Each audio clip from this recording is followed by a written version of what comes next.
If you're seeing this message may be meant for you. Take what resonates and leave what doesn't. May mga pagkakataon na kahit walang message, kahit walang paramdam, ramdam mo na may taong nag-iisip sa'yo. Ang lumalabas dito sa unang card natin is the King of Wands.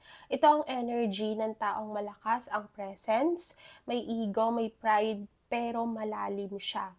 Kung magmamahal, kahit hindi niya sinasabi sa'yo directly. So, this is not just like an open book relationship. Feeling ko for some of you, you are in a secret relationship with this person.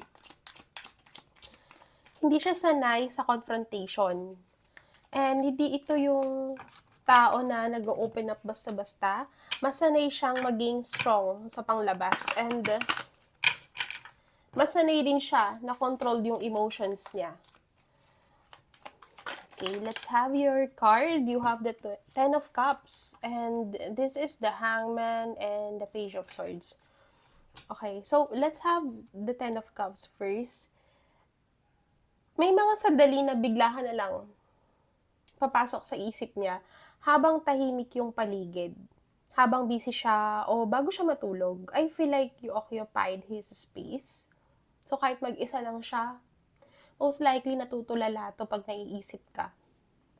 Hindi ka niya basta naiisip, naaalala ka talaga niya dahil may iniwan kang mark sa puso niya.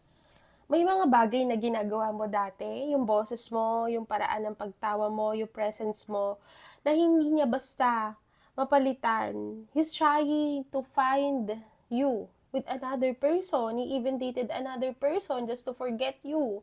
He even texts another person, nag-join to sa mga dating apps. There's a lot of things he did just to forget you. Pero ang hirap para sa kanya na i-let go yung connection na to. Kasi kahit ako na feel ko yung feeling na parang nakabitin, ganon yung nafe-feel ko right now at this very moment while I'm doing the collective reading for you. At isa pa, ang nakikita ko rin dito, meron siyang ways on how to reach out, pero patago. Ito yung card with the hangman, gusto niyang mag-message pero ayaw niyang magmukhang mahina. Ayaw niyang ma-feel na ikaw ang may upper hand dito sa connection na 'to. So, iniisip niya, nami-miss ko siya pero dapat akong magtago. Dapat pa ba akong magpakita? May inner conflict siya ngayon between pride and desire. Okay? So, what is the true feelings of your person? This is the Page of Swords. Hindi lang simpleng miss ito, ito yung paghanga, attraction, at realizations na may halaga ka sa